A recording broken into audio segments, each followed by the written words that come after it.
Hello बच्चों, let's read the question and the question says. तो हमें यहाँ पे असर्शन रीजन का क्वेश्चन दिया गया है, जिसके अंदर असर्शन हमें मेंशन है कि prophase is the first stage of mitosis which follows S and G one phase of the interphase. Reason की बात करें, यहाँ दिया गया है कि prophase is marked by the initiation of condensation of chromosomal material. तो सबसे पहले देखते हैं कि जो हमारा सेल डिवीजन होता है उसके अंदर दो पार्ट होते हैं। पहला होता है हमारा इंटरफेज एंड दूसरा होता है एम फेज। एम फेज में सेल एक्चुअली डिवाइड करती है और इंटरफेज के अंदर उस डिवीजन के लिए यहाँ पे प्रिपरेशन होती है इंटरफेज के अंदर।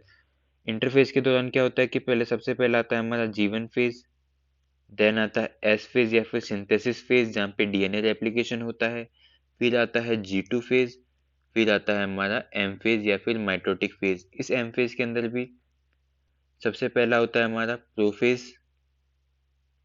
उसके बाद होता है मेटाफेज, फिर होता है anaphase and in the last होता है टीलोफेज।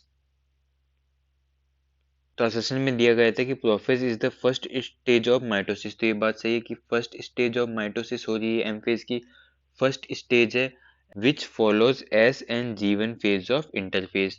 तो ये हो जाता है हमारा गलत, क्योंकि जो प्रोफेज है वो फॉलो करती है एस एंड G2 फेज को ऑफ इंटरफेस। तो हमारा असर्शन तो हो जाता है गलत, क्योंकि यहाँ पे ये G1 नहीं होना चाहिए था, G2 होना चाहिए था। रीजन दिया गया है कि prophase is marked by the initiation of condensation of chromosomal material. तो ये बिल्कुल सही है कि जब प्रोफेज स्टार्ट हो रहा होता है उससे पहले जो क्रोमोसोमल मटेरियल है वो बिल्कुल अनकंडेंस स्टेज के अंदर प्रेजेंट होता है, और जब प्रोफेज स्टार्ट होता है तो उसके जो क्रोमोसोमल मटेरियल है वो कंडेंस होना स्टार्ट हो जाता है और क्रोमोसोम का फॉर्मेशन होने लग जाता है।